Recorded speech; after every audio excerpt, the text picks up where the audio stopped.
लाहौर अब्दुल हकीम motorway का इफ्तिताह 31 मार्च को हो रहा है, लेकिन पीर महल इंटरचेंज में जिन लोगों की ज़मीन आई है, ये ज़मींदारों की 36 एकड़ से ज़्यादा रकबा जो आया है, इनकी पेमेंट 2 साल का अरसा गुजर चुका है, अभी तक इनकी पेमेंट नहीं हुई। हम इन लोगों से बात करते हैं, उनसे।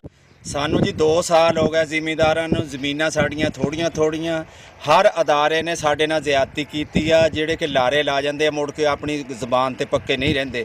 ਹੁਣ ਫੇਰ ਸਾਡੇ ਤੇ ਸਾਨੂੰ ਪ੍ਰੈਸ ਕਰ ਰਹੀ ਆ ਪੁਲਿਸ ਕਿ ਕਿਸੇ ਤਰ੍ਹਾਂ ਤੁਸੀਂ ਇhtਜਾਜ ਖਤਮ ਕਰੋ ਤੇ ਪੈਸੇ ਤੁਹਾਨੂੰ ਅਸੀਂ 1 ਮਹੀਨੇ ਹੀ ਦਿੰਨੇ ਆ। ਮੋਟਰਵੇ ਦਾ ਇਫਤਤਾਹ ਹੋ ਗਿਆ, ਫੇਰ ਸਾਡੀ ਕਿਹਨੇ ਸੁਣਨੀ ਆ?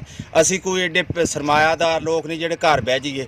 गौरमेंट अगे वजीर आजम अगे चीफ जस्टिस अगे असी इल्तमास करते हैं, बराए मेहरबानी साढ़े पैसे दवाए जान। 2 साल हो गया साको इन्होंने रकबे ले लिया भी थोनू पेमेंट हो जाएगी। साना लारे लाई गए 2 साल च, हर अदारे ने साना लारा लाया, सानू कोई पेमेंट नहीं की गई। साडे बच्चे पढ़ रहे, असी उन्हां दीयां फीसां देण तो तंग आ, बल्कि घरां दे चुल्हे भी हुण तां साडे ठंडे पै गए आ भी असी घरां दा खाना रोटी किद्दां पूरी करनी आ।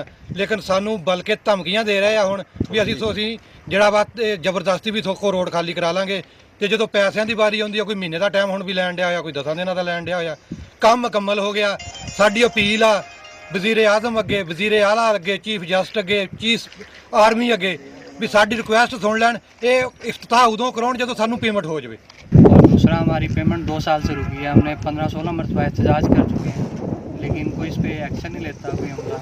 और जो बोर्ड ऑफ रेवन्यू की तरफ से यहाँ जो भी हमला वगैरह रोक, बोर्ड ऑफ रेवन्यू लेटर नहीं जारी कर रहा।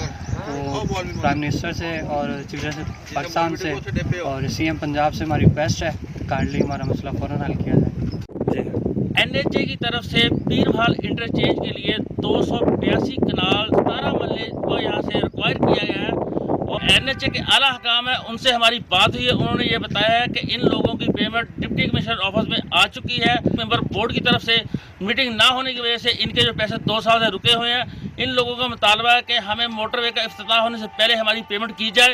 कैमरामैन मोहम्मद उस्मान के साथ मियां असद हफीज़, दुनिया न्यूज़, पीर महल।